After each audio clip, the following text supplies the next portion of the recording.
আসসালামু আলাইকুম রহমতুল্লাহ। আপনার ছাগলের যদি নাক দিয়ে পানি পড়ে, বারবার হাসি দেয়, ঠান্ডার কারণে খাবার কম খায়, তাহলে আজকের ভিডিওটি দেখুন।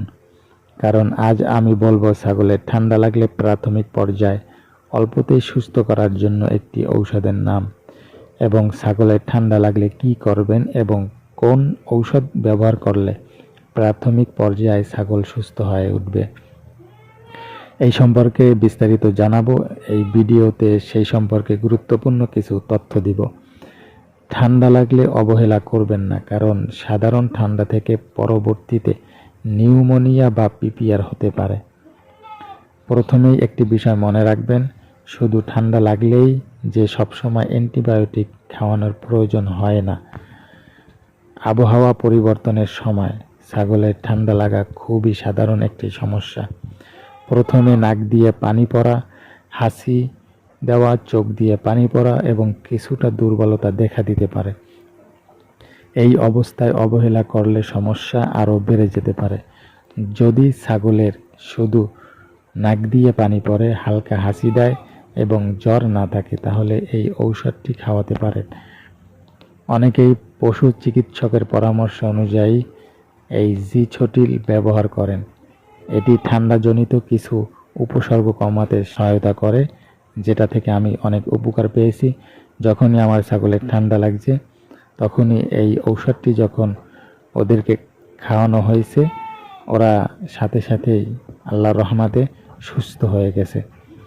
আপনার ছাগল যদি বাচ্চা ছাগল হয়, তাহলে 2-3 ফোঁটা করে খাওয়াতে পারেন। আর যদি বড় ছাগল হয়, তাহলে 4-5 ফোঁটা করে ছাগলকে খাওয়াতে পারেন। এটার তেমন একটা দাম নাই, এটা খুবই অল্প দাম। 50 টাকার ভিতরে আপনি এটা পেয়ে যাবেন।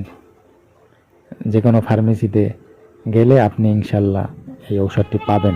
যদি আপনার ছাগলের জ্বর থাকে, যদি বেশি জ্বর থাকে, শ্বাস নিতে যদি কষ্ট হয়, তীব্র কাশি হয় বা খাওয়া দাওয়া একেবারে বন্ধ করে দেয়, তাহলে দ্রুত একজন নিবন্ধিত পশু চিকিৎসকের কাছে যেতে পারেন। তার সাথে পরামর্শ অনুযায়ী তিনি যে ঔষধগুলো দিবেন বা অ্যান্টিবায়োটিক দিতে পারে, সেগুলো আপনি ব্যবহার করবেন।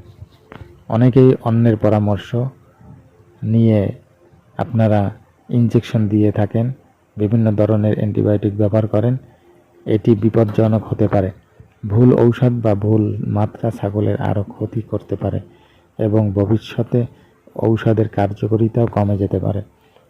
ঠান্ডা লাগা ছাগলকে সবসময় শুকনো ও উষ্ণ জায়গায় রাখুন। ভেজা মেজে এড়িয়ে চলুন এবং পর্যাপ্ত পরিষ্কার পানি ও পুষ্টিকর খাবার দিন। এতে ছাগল দ্রুত সুস্থ হতে সাহায্য পায়। ভিডিওটি যদি আপনার ভালো লাগে, তাহলে অবশ্যই একটি লাইক দিন, চ্যানেলটি সাবস্ক্রাইব করুন এবং এমন আরও খামার বিষয়ক ভিডিও পেতে পাশে থাকুন। আল্লাহ হাফেজ।